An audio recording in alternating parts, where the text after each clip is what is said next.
My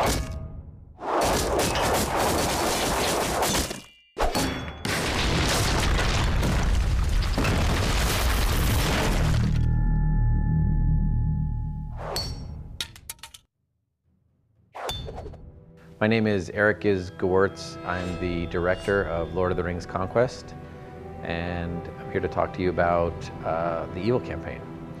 One of the things we wanted to do at the beginning of this game, we knew for Lord of the Rings Conquest that we wanted this game to have the epic feeling from both sides of the battle from Lord of the Rings.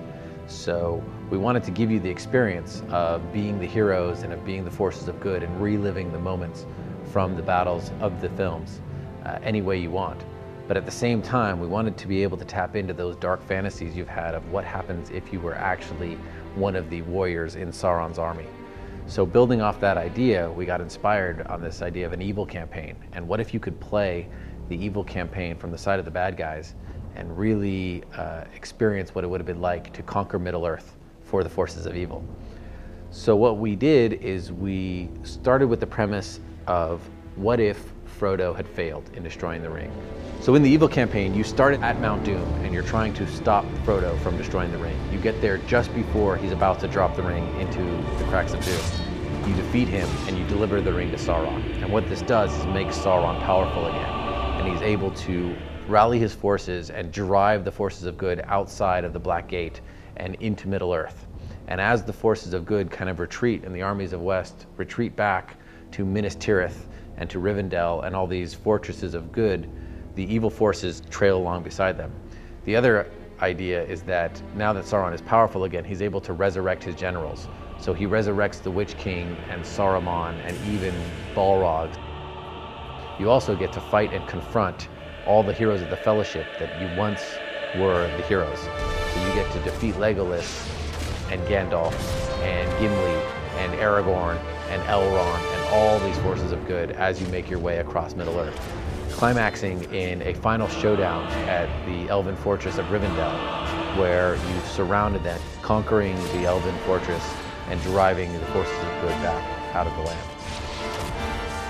Some of the cool things you get to do as the forces of evil is you get to play as an actual troll. You get to play as a giant troll with a huge club, and you get to knock guys around, send them flying. You get to pick up enemy units and throw them across the battlefield. If they hit other allied units, they'll scatter like bowling pins. You really get a sense of power as you move through as a giant troll. You get to ride the massive wargs, those wolf-like beasts from the films, trampling enemies underfoot. You've got a giant sword, you're cutting down guys left and right as you cross the battlefield on this giant wolf beast. You get to ride the actual Oliphants.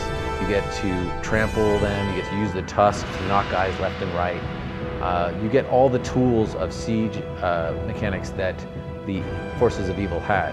You get to use those giant siege towers that assaulted Minas Tirith. You get to use the enemy catapults, battering rams, ballista, all the tools of war at your disposal for the forces of evil. One of the coolest parts of being evil is actually getting to destroy the Shire.